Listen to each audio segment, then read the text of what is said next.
मैं दिल्ली विश्वविद्यालय का सेकंड टॉपर था एमए में। 65% अंक थे। एमए फाइनल में ही यूजीसी का एग्जाम देके नेट जेआरएफ कर चुका था।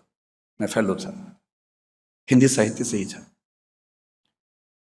उसके बाद भी सच कहूं तो मुझे हिंदी साहित्य समझ नहीं आता था। आता था, तथ्य पता थे, कोई बात करेगा तो मैं उसे जवाब दे दूंगा, एक आध घंटा बोलना होगा तो बोल भी दूंगा,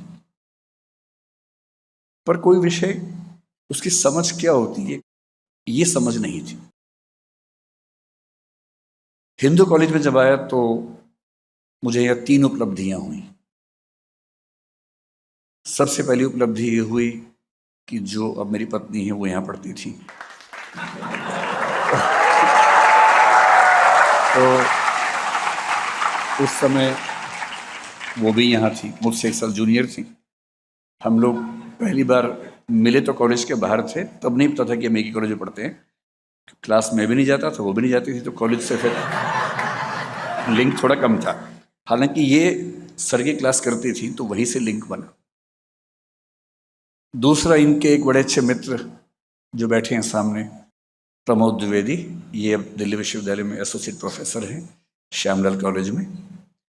तो तरुणा जो मेरी पत्नी है और प्रमोद ये बैचमेट से इसी कॉलेज में थे, तो इनके थ्रू प्रमोद से मिलना हुआ।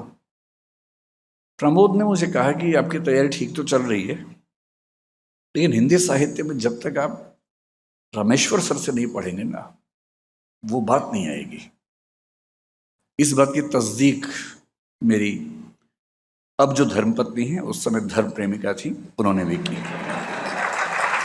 तो उन्होंने भी इस बात की तस्दीक की। तो जब इन्होंने बार बार जिद की, मैंने कहा देखो मुझे क्लास में जाके नींद आती है, नहीं मैं झेल पाता हूँ क्लास कोई भी। मैं कई टीचर से पढ़ के इतनी अरुचि डेवलप कर चुका था कि इच्छा नहीं होती थी क्लास में जाने की। इन्होंने बहुत जोर दिया कि नहीं, एक बार आप एक क्लास कर लीजिए, अच्छा लगेगा, वो टॉपिक पढ़िए जो यूपीएससी में भी आता है।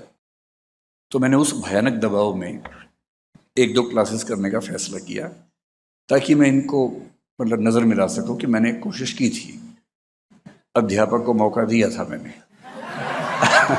कोई ऐसा ना समझे, सर धृष्टता के लिए माफ़ करते रहिएगा, मैं थोड़ा हंसी मजाक कर बैठता हूँ। तो फिर मैं सर की क्लास में आ गया तो उसके बाद की सारी चीज़ें इतिहास हैं।